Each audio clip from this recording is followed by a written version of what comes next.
दोस्तों, कल हमने देखा कि किस तरीके से समर ने कियारा को भी बचा लिया था और अपनी बेटी को भी बचा लिया था। अपनी बेटी को बचाने के बाद वो वर्मा होटल वापस जा रहा था और उसके जाने के बाद वहीं कुछ होटल के मैनेजर के साथ झगड़ा हुआ और होटल के मैनेजर को होटल के मालिक ने धमका दिया। अभी समर होटल के कियारा जहां रुकी हुई थी वहां जा ही रहा था। अब आगे तो आज के एपिसोड नंबर 184 में आपका हार्दिक स्वागत है। आप देख रहे हैं सीक्रेट घर जमाई और सुकून एफएम चैनल आपका हार्दिक स्वागत करता है। दोस्तों, अगर आपको कहानी अच्छी लग रही है तो वीडियो को लाइक, चैनल को सब्सक्राइब और एक प्यारा सा कमेंट करके जरूर बताएं। चलिए, आज के एपिसोड नंबर 184 में फिर से स्वागत है। शुरू करते हैं कहानी। वहीं उधर होटल के नंबर 1 वीआईपी रूम में कियारा, मिस्टी और स्काई फेट दानव किंग समर का इंतजार कर रहे थे। जैसे ही समर उस रूम में दाखिल हुआ, कियारा उसको देखते ही खड़ी हो गई। उसने चिंतित होकर समर से पूछा, जान, तुम आखिरकार वापस आ गए, क्या तुम ठीक हो? समर ने सिर हिलाकर कहा, हाँ हाँ, चिंता मत करो, मैं बिल्कुल ठीक हूँ। तभी पीछे से आ रहे गौरव ने मुस्कुराकर कहा, भाभी चिंता मत कीजिए, समर भाई को कुछ नहीं हो सकता। जिसकी इतना प्यार करने वाली बीवी हो उसका कोई क्या बिगाड़ दे। और हाँ, जब तक आपका विला रिपेयर नहीं हो जाता जब तक आप होटल में रहना। वैसे भी मैंने पहले ही विला की रिपेयर के लिए लोगों को काम पर लगा दिया है। तभी काले पिले ने मुंह खोला और भौंकने लगा। समर उसके भौंकने को तुरंत समझ गया। छोटा पिल्ला भूखा है। इसलिए समर ने गौरव की तरफ घूमकर कहा, गौरव, जाओ कुछ खाने की तैयारी करवाओ। उसकी बात सुनते ही गौरव वहां से चला गया और तुरंत काम पर लग गया। गौरव की देख रेख में दावत की तैयारी जल्द पूरी हो गई। दसियों प्लेटें जल्दी तैयार हो गई, जिसमें समुद्री खीरे, शार्क के पंख, अवलोन और कुछ स्वादिष्ट भोजन भी लगा दिया गया था। जब वो खाना खा रहे थे, 30 साल पुरानी वाइन की एक टोकरी अंदर लेकर आई। समर ने घूंट लिया और उसे लगा कि इसका स्वाद अच्छा है। काला पीला और आकाश बख्शी सांप भी दो दो बोतलें पीकर नशे में लड़खड़ाने लगे। जब वो पूरी तरह नशे में थे तो समर ने गौरव से कहा, चलो किसी कमरे में चलते हैं, मैं तुम्हें अभी एक्यूपेंचर ट्रीटमेंट दूंगा। उसकी बात सुनकर गौरव खुश हो गया। वो तुरंत समर को एक अलग रूम में ले गया। वहां जाते ही समर ने अपनी 9 की 9 चांदी की सुइयां निकाली।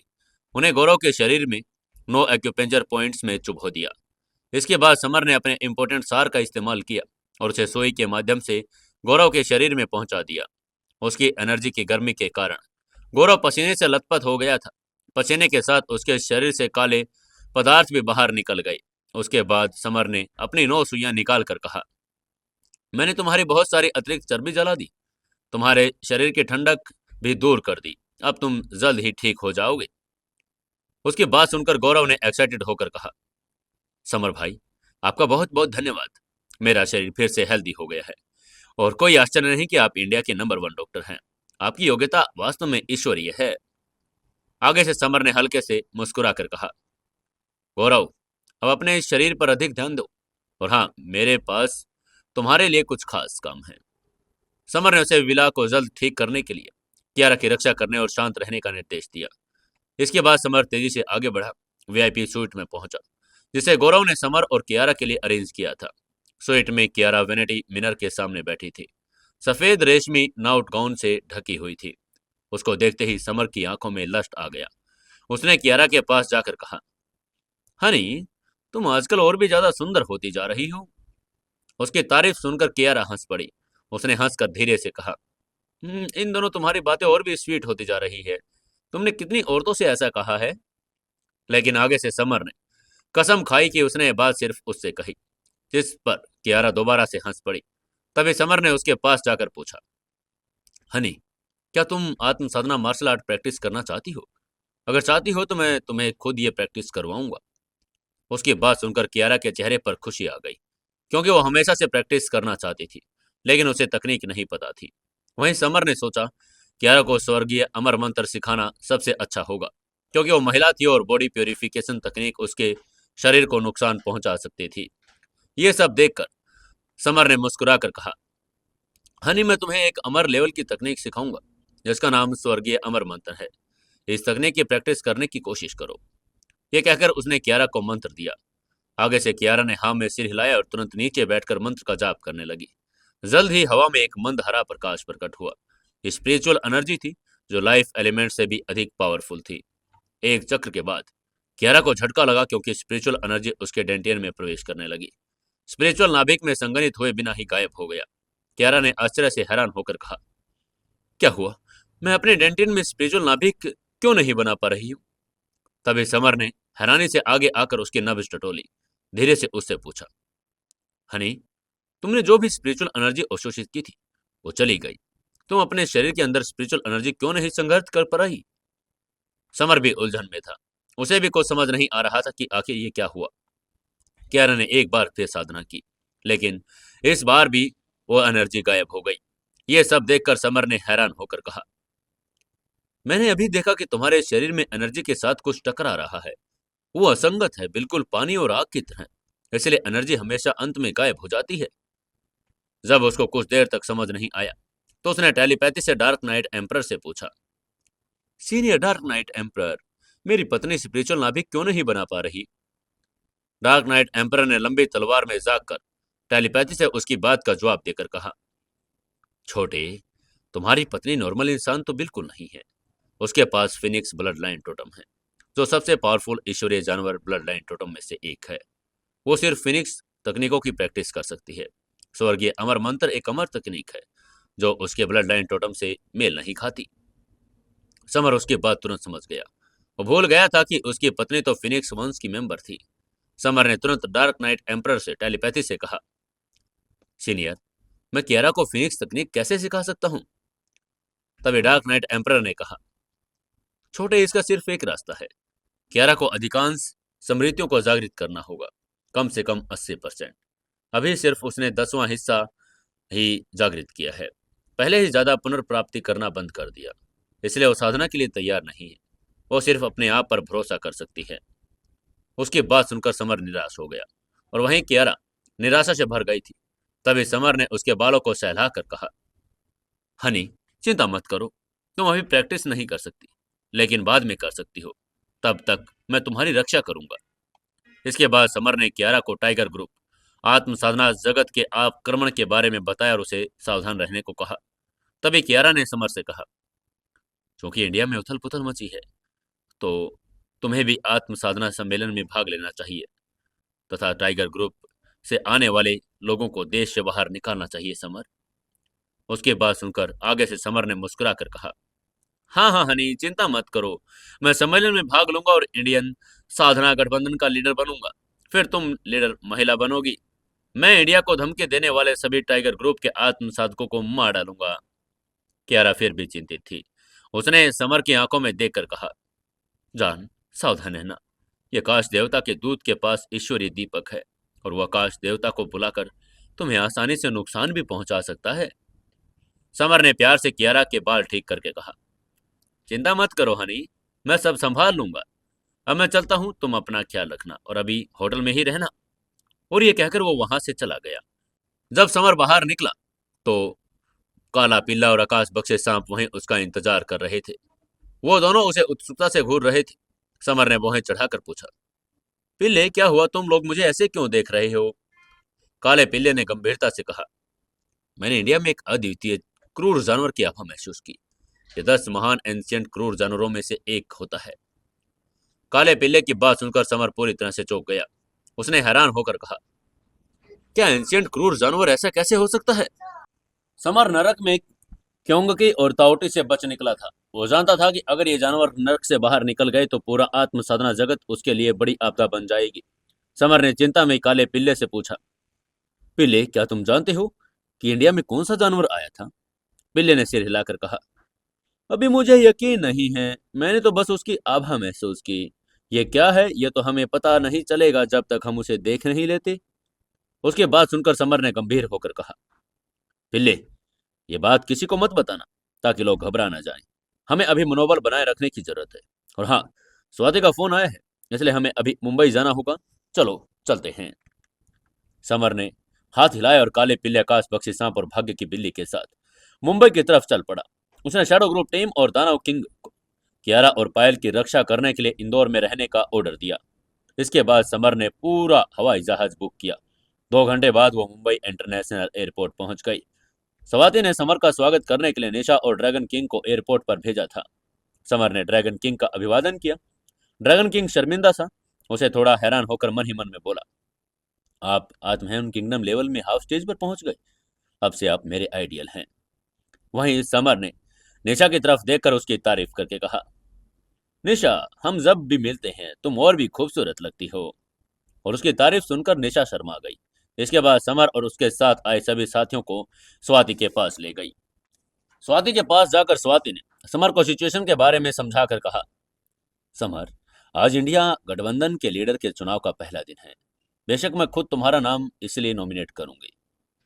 इसके बाद स्वाति समर को अपनी रोल्स रॉयस फैंटम में मुंबई के उपनगरों की तरफ ले गई। तभी समर ने थोड़ा कंफ्यूजन में कहा, मिस स्वाति, क्या हमें शहर नहीं जाना चाहिए? स्वाति ने उसको समझाकर कहा, समर, ये सम्मेलन ड्रैगन टाइगर पर्वत पर ऑर्गेनाइज किया जा रहा है। ड्रैगन टाइगर पर्वत कोई नॉर्मल जगह नहीं थी। यह मोंग की जन्मभूमि थी, जहां मयूर दानव महारानी को दबा दिया गया था। स्वाति के चेहरे पर उदासी छा गई। उसने समर से कहा, इस बार बहुत सारे लोग आए हैं। इंडिया की सबसे प्रभावशाली ताकतें आई हैं, जिनमें एंशियंट अनकन्वेंशनल राक्षसी शैतानी सेक्ट भी शामिल है। यहाँ तक कि समुद्र से भी लोग आए हैं, जैसे कि ईस्ट सी ड्रैगन सेक्ट के लोग। जैसे ही ड्रैगन टाइगर पर्वत पर वो पहुंचे, उन्होंने देखा कि पर्वत के मिड में एक विशाल मंच पर पहले से ही 10,000 से अधिक आत्मसाधक एक्टिव थे। ये इंडिया से सबसे पावरफुल आत्मसाधक थे। समर ने कुछ परिचित चेहरे देखे, जिनमें तलवार emperor sect, blade emperor sect, राक्षसी एम्पर सेक्ट के सेक्ट लीडर सभी शामिल थे। समुद्र से लोग आए थे, जिनमें ईस्ट सी प्रिंस के 9 सिरों वाला एक लॉयन किंग भी था।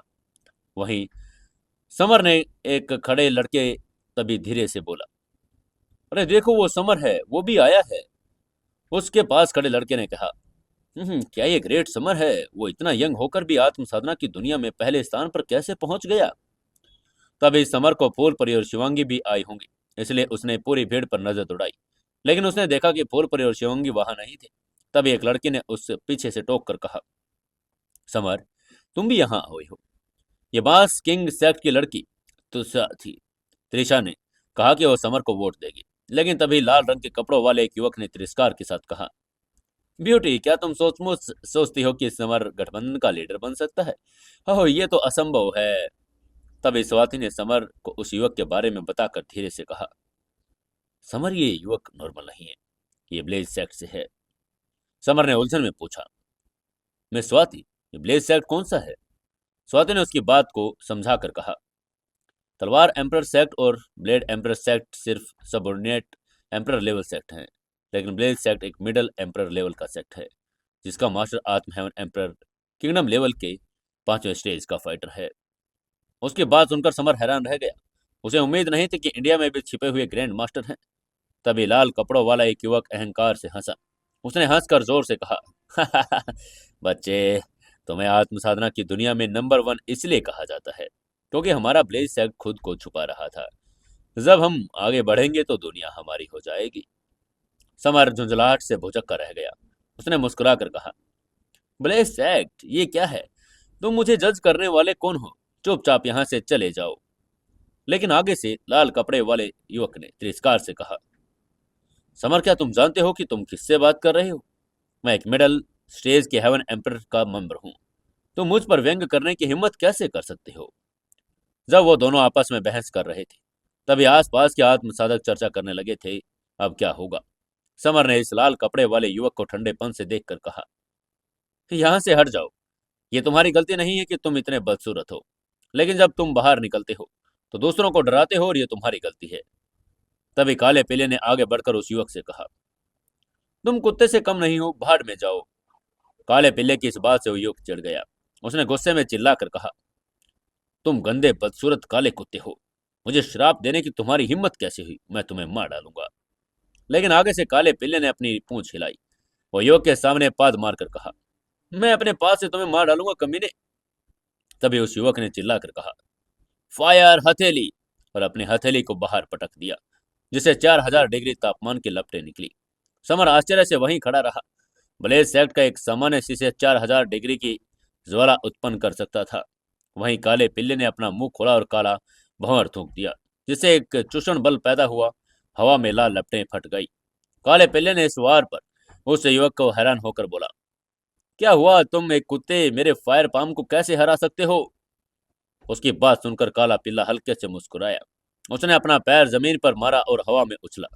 हवा में उसने अपने दाहिने पंजे से उस युवक के चेहरे पर जोर से वार कर दिया। एक जोरदार आवाज के साथ उस युवक के चेहरे पर 5 पंजों के निशान दिखाई दिए। वहीं इस युवक की ये हालात देखकर आसपास के आत्मसाधकों ने शोर मचाया और उन्होंने आपस में चर्चा करनी शुरू कर दी। जिससे लाल कपड़ों वाला युवक इतना चिढ़ गया, उसकी आंखों में आग की लपटें निकलने वाली थी। उसने अपनी सारी लाइफ एनर्जी अपनी हथेली में इकट्ठा कर ली और पिल्ले की तरफ जोरदार थप्पड़ मारा। काले पिल्ले ने इस हथेली को तिरस्कार से देखा। उसने जमीन पर जोर से पैर पटकर हवा में उछल गया और युवक के सामने पहुंच गया। काले पिल्ले ने अपना पंजा बढ़ाया, जिससे आकाश को ढकने वाला विशाल पंजा बन गया और सीधे उसकी हथेली को चकनाचूर कर दिया। फिर काले पिल्ले ने शिष्य के चेहरे की बाईं तरफ खरोंचा। उसके चेहरे के दोनों तरफ सूजन आ गई। लाल कुत्ते के पंजों के निशान पड़ गए। वो युवक हैरानी और पूरी तरह से चिढ़ गया था, लेकिन काले पिल्ले ने उसे कोई मौका ही नहीं दिया। उसने उस युवक के छाती पर एक बड़ा सा छेद कर दिया, जिससे वो गिर पड़ा और खून निकलने लगा और उसकी थोड़ी ही देर में मौत हो गई। आसपास के आत्मसाधक ये दृश्य देखकर स्तब्ध रह गए। भय के कारण पीछे हट गए। उनको विश्वास ही नहीं हो रहा था कि एक छोटा सा काला पिल्ला इतने पावरफुल आत्मसाधक को मार सकता है। अचानक आत्मसाधक लोग एक तरफ हट गए। बीच में से एक जगह छोड़ दी। आत्मसाधकों के पीछे हटने से जो जगह बनी, समर ने देखा कि उसमें से एक पावरफुल व्यक्ति लोगों के एक समूह के साथ उन्हीं की तरफ आ रहा है। यह 40 साल से अधिक के उम्र का अधिक अधेड़ उम्र का व्यक्ति। उसने लाल रंग का फ्लेम कोट पहना था। उसकी बाहें जलती हुई लपटों की तरह थी और उसके बालों से पावरफुल एनर्जी निकल रही थी। तभी भीड़ इस अधेड़ उम्र के आदमी को देखकर भीड़ में खड़े एक आत्म साधक ने चिल्लाकर कहा, अरे देखो, ये ब्लेड सेक्ट के सेक्ट मास्टर सिकंदर हैं। मुझे विश्वास नहीं हो रहा कि वो वास्तव में यहाँ आ गए हैं। अब समर खतरे में पड़ जाएगा। सिकंदर इंडिया में एक सुप्रीम पावर था, लेकिन वो शायद ही कभी दिखाई देते थे। वहीं लोगों की बात सुनकर समर ने बोहें चढ़ाई और स्वाति से पूछा, मिस स्वाति, गठबंधन लीडर की सिलेक्शन के लिए इतने पावरफुल मास्टर भी इकट्ठे हुए हैं क्या? उसकी बात सुनकर स्वाति का चेहरा उदास हो गया। उसने धीरे से समर से कहा, समर, एक किंवदंती है। इसके अनुसार जो इंडिया का गठबंधन लीडर बनता है, वो वैष्णव आत्म साधना की दुनिया को हरा देता है। वो डायमेंशनल को तोड़ सकता है, पृथ्वी को छोड़ सकता है और हाई लेवल प्लेन्स में प्रवेश कर सकता है। स्वाति समर को समझा रही थी, तभी सिकंदर समर के सामने रुका और उसने आदेशात्मक स्वर में कहा, तुम्हारे बगल में जो काला पीला है, उसने मेरे स्टूडेंट्स को मार डाला। उसे चुपचाप मुझे सौंप दो ताकि मैं उसे मार सकूं। समर ने निराशा में मुंह बनाकर कहा, मैं आपकी बात क्यों सुनूं? आपके स्टूडेंट्स ने मौत मांगी थी। उसकी मौत किसी और ने नहीं की, बल्कि उसकी अपनी ही गलती थी। समर की यह बात सुनकर सिकंदर चिढ़ गया। उसकी आंखों में बर्फीली रोशनी चमक रही थी। वो एक middle stage heaven emperor level का सेक्ट का फाइटर था, जिसकी साधना आज 5वें स्टेज की थी। वहीं सिकंदर के पीछे एक महिला, ब्लेज सेक्ट की तीसरी एल्डर, जो आत्म हेवन एम्पर के चौथे स्टेज की फाइटर थी।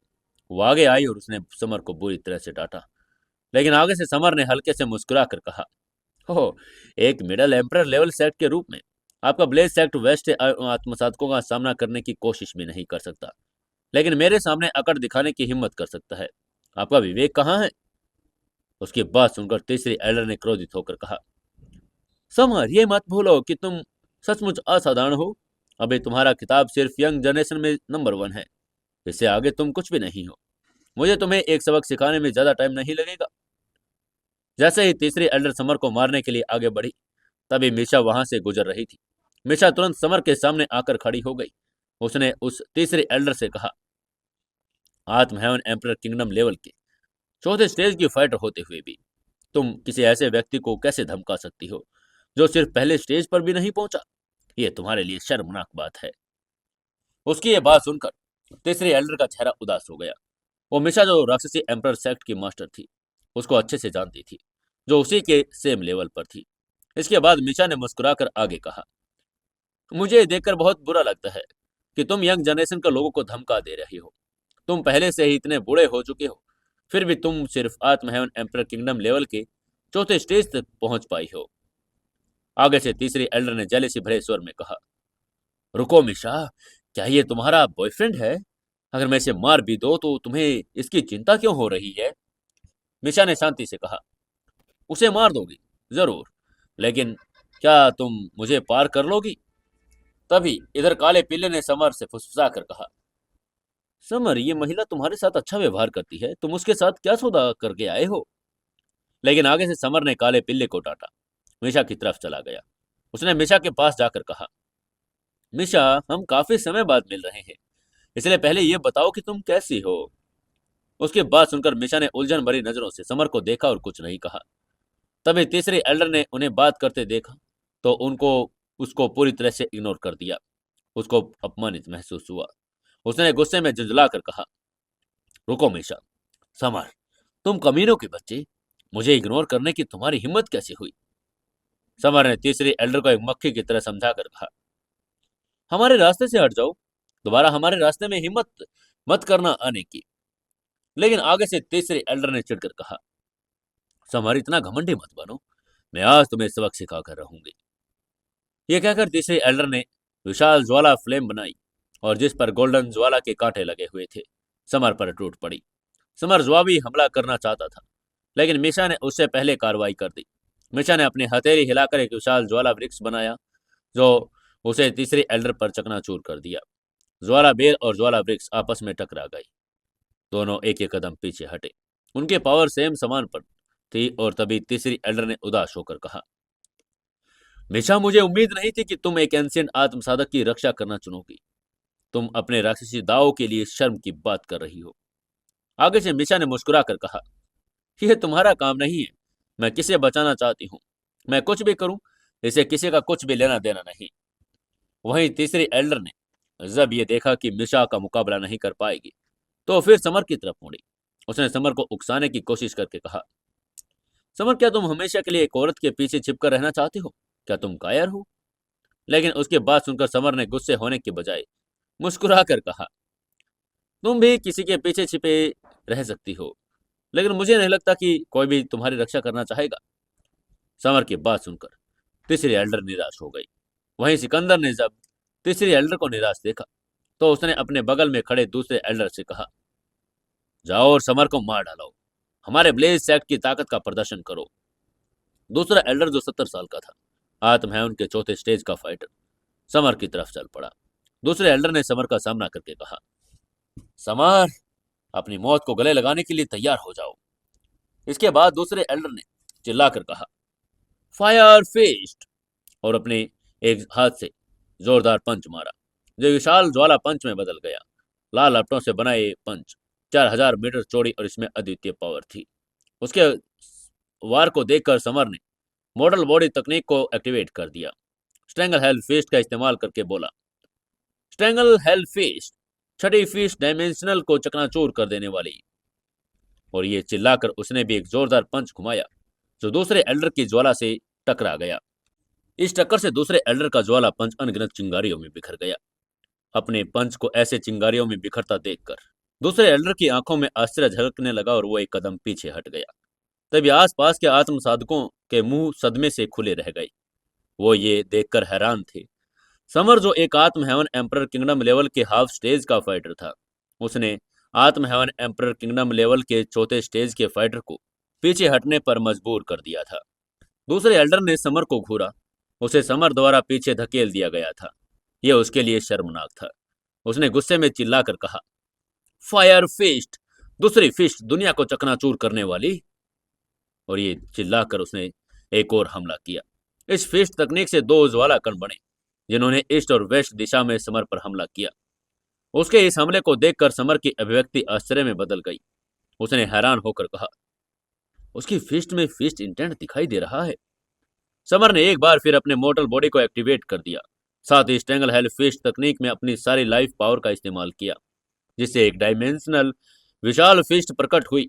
हालांकि इससे दूसरा एल्डर पराजित नहीं हुआ। तभी दूसरे एल्डर ने समर को देखकर कहा, समर, मैं देखूंगा क्या तुम मेरे फिस्ट इंटेंट को रोक सकते हो। उसकी बात सुनकर समर ने गुरगुराते कहा, आज मैं तुम्हें अपना तलवार इंटेंट दिखाऊंगा। इस विचार के साथ समर ने अपना फायर तलवार निकाल लिया और दूसरे एल्डर की तरफ तान दिया। समर ने फायर एम्परर तलवार तकनीक का इस्तेमाल शुरू करके कहा, फायर तलवार इंटेंट। अपने शिरा बिंदुओं के साथ तलवार इंटेंट को बाहर निकाला। तलवार इंटेंट ने दूसरे एल्डर को अपनी चपेट में ले लिया। उसके चारों तरफ फायर तलवार इंटेंट की अनगिनत लपटों में संगनित हो गया। उसके वार को देखकर दूसरे एल्डर ने चौंक कर कहा, तलवार इंटेंट, तुम्हें पौराणिक तलवार इंटेंट की जानकारी मिल गई। तलवार इंटेंट पर महारत हासिल करना सबसे कठिन था। अगर कोई और भी कल्पना भी नहीं कर सकता था कि समर ने इसे ले लिया होगा।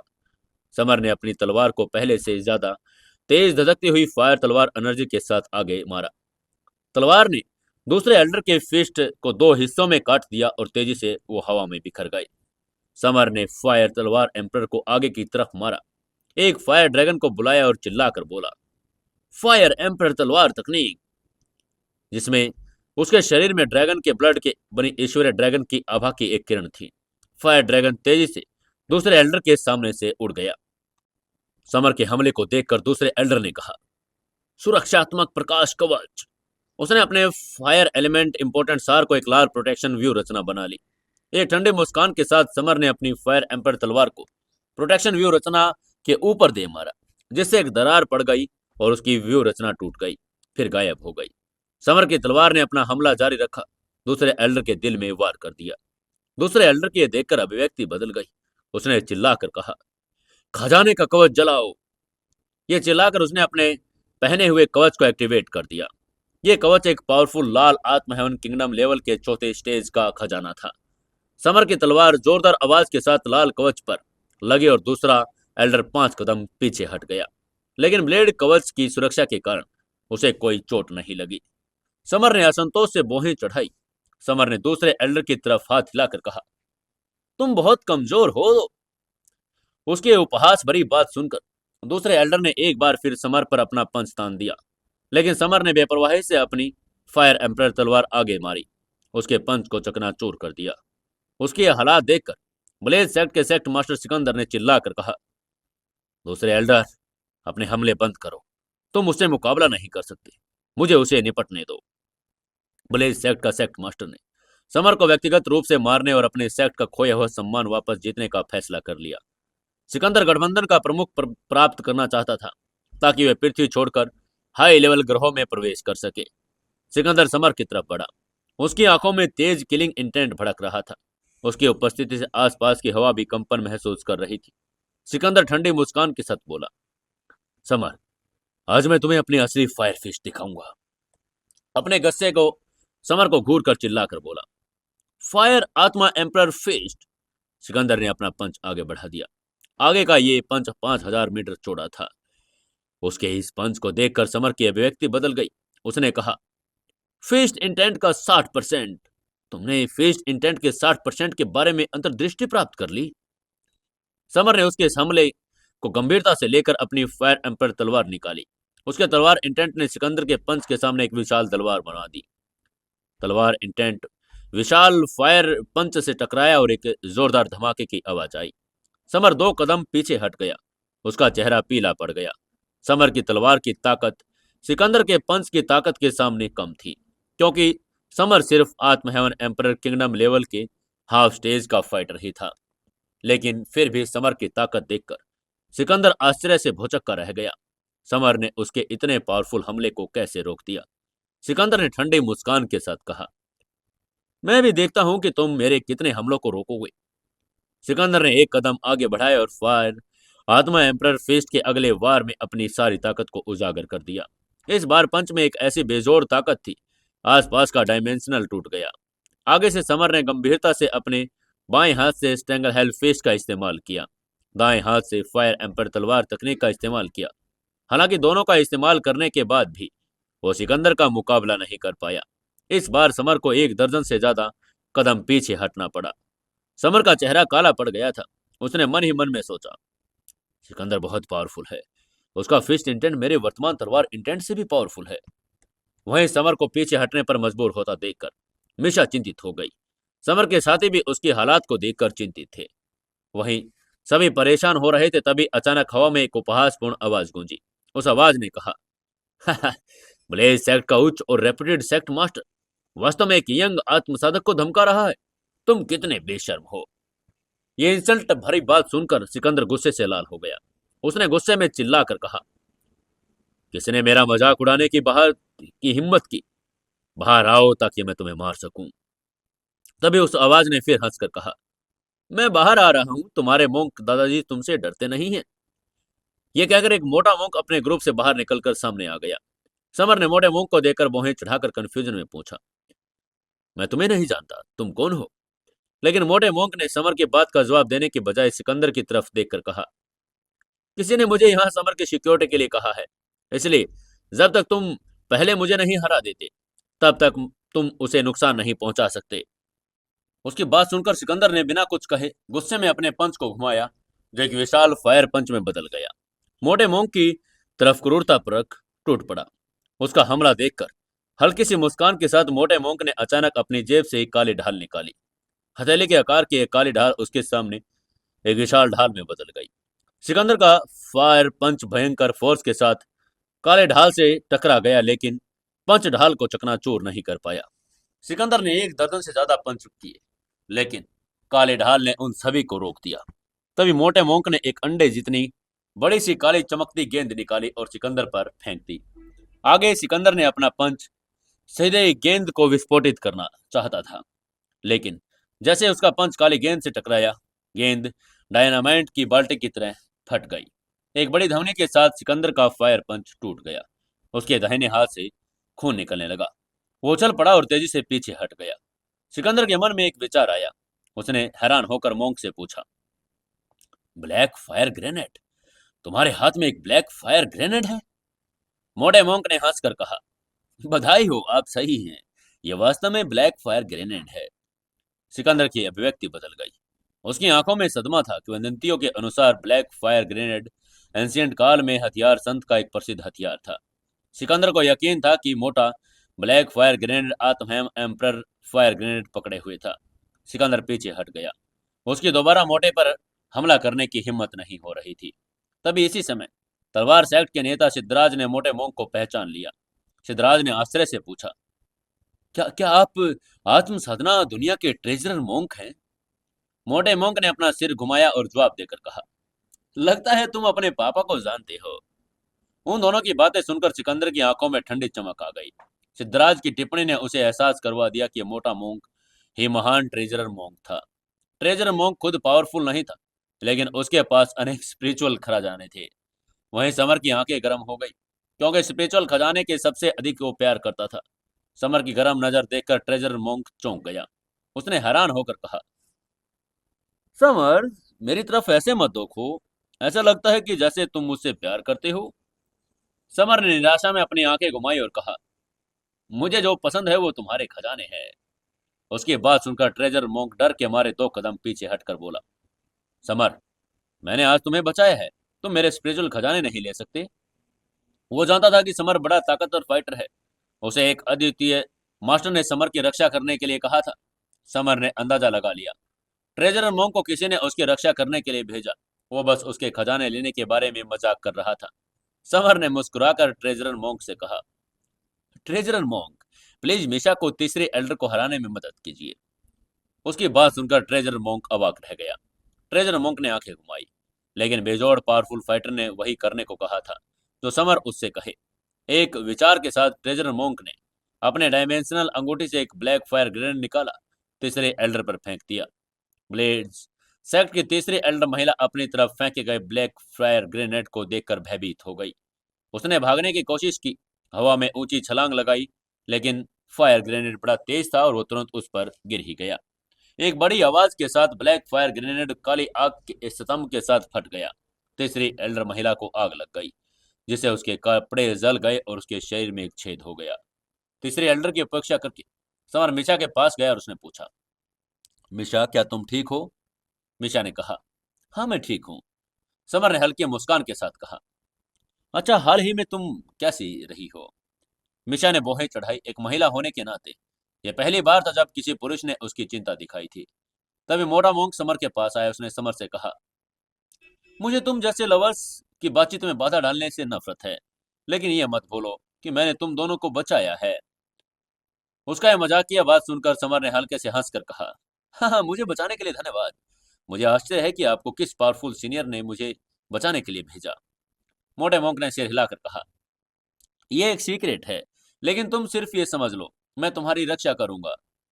मोटे मूंग के संरक्षण के कारण ब्लेज सेक्ट के सेक्ट मास्टर और मेंबर्स ने समर के लिए परेशानी खड़ी करनी बंद कर दी। ब्लेज सेक्ट के सेक्ट मास्टर ने आगे बढ़ने से पहले समर पर एक ठंडी नजर डाली। वहीं काले पिल्ले और आकाश पक्षी सांप के साथ समर आगे बढ़ गया। उनके आगे चौक में बड़ी संख्या में आत्मसाधक इकट्ठा हो गए। इंडिया के आत्मसाधकों के गठबंधन प्रमुख के लिए इस सिलेक्शन कंपटीशन की चेयरमैनशिप दो लोग कर रहे थे, स्वाति और हरीश चंद्र। हरीश चंद्र 200 साल से ज्यादा उम्र के एक बुजुर्ग व्यक्ति थे, जिनकी पीठ सीधी थी और उनसे इतनी पावरफुल आभा निकल रही थी कि पूरी दुनिया उनके सामने ठहर जाए। हरीश चंद्र की आत्मसाधकों की दुनिया में बड़ी रेपुटेशन थी, क्योंकि उन्होंने अतीत में कई शैतानी ताकतों से फाइट भी की थी। तभी वहां उपस्थित आत्मसाधकों ने प्रश्न पूछना शुरू करके पूछा, हरिश्चंद्र जी, इंडिया आत्मसाधकों के प्रमुख का चयन कब शुरू होगा? उसके सवाल सुनकर हरिश्चंद्र ने अपनी सफेद दाढ़ी को सहलाकर कहा, सब लोग शांत हो जाओ। कुछ पावरफुल पृथक आत्म साधना सेक्टों के आने के बाद अब गठबंधन मास्टर के सिलेक्शंस के नियमों की घोषणा करेंगे। उसकी बात सुनते ही ताशी, वो छोटे बालों वाली महिला जिसने समर को नर्क में बचाया था, उसने धीरे से कहा, ओह, अब मैं समझ गई। तभी काले कपड़े पहने कुछ लोगों का एक ग्रुप आया। वो हवा में चल रही थी, एक तेज डरावनी आभा एहसास करा रही थी। ये घोस्ट एम्परर सेक्ट के लोग थे जो एंशिएंट साधक नहीं थे। तभी हरीश चंद्र ने उन्हें वार्निंग देकर कहा, घोस्ट एम्परर सेक्ट के मेंबर्स, चूंकि तुम यहाँ हो इसलिए तुम्हें यहाँ के नियमों का पालन करना पड़ेगा। तुम्हें अपने आसपास के लोगों के साथ अपनी दुश्मनी को कुछ देर के लिए भूलना पड़ेगा। घोस्ट एम्परर सेक्ट के सेक्ट मास्टर का नाम त्रिलोक था। तभी उसकी नजर समर पर पड़ गई। उसने समर को ठंडी नजर से देखा और सख्ती से कहा, तुम समर हो ना? तुम इन्हें मेरे स्टूडेंट घोस्ट किंग को मारा था ना? समर ने शांत भाव के साथ कहा, घोस्ट किंग मुझे मारने की कोशिश कर रहा था, इसलिए मुझे उसे मारना पड़ा। तुम बताओ, क्या तुम्हें इससे कोई प्रॉब्लम है? उसकी बात को सुनकर त्रिलोक गुस्से में आ गया। उसने गुस्से में समर को धमकी देकर कहा, आज मैं तुम्हें बता दूंगा कि हम लोग ऐसे नहीं हैं जिनके साथ तुम आसानी से खिलवाड़ कर सकते हो। और ये कहकर त्रिलोक अपने बगल में बैठे सेक्ट के तीसरे एल्डर को समर को सबक सिखाने के लिए बोला। तभी हरीश चंद्र ने उस फाइट के बारे में वार्निंग देकर कहा, आत्मसाधकों, वर्ल्ड के लीडर के लिए कंपटीशन शुरू होने वाला है, इसलिए यहाँ फाइट निषिद्ध है। और उसका ऑर्डर माने सभी पीछे हट गई। इसके कुछ क्षण के बाद एक एरोबोट आकाश में उड़कर भीड़ के सामने उतरी। एरोबोट बड़ी थी और छोटे पहाड़ के आकार की। अनगिनत स्वर्गीय देवता ताबीज शस्त्र पहने हुए खुद थे। एरोबोट के मास्टर 30 के आसपास उम्र का एक आदमी, जिसका चौकोर चेहरा, गहरी और उभरी हुई भौहें, एक लंबा चैती रंग का लवादा पहने, उसका हर अंग एक पावरफुल आभा बिखेर रहा था। उसके नीचे की तरफ एक नजर डालने से ही भयावह माहौल छा जाए। समर ने स्वाति से तभी पूछा, ये कौन है और वो इतना पावरफुल कैसे है? स्वाति ने फुसफुसाकर उसकी बात का जवाब देकर कहा, वो विश्वस्वा है जो पंच तत्व सेक्ट के सेक्ट मास्टर है। पंच तत्व सेक्ट का एक उन्नत हेवन एम्परर लेवल का सेक्ट है।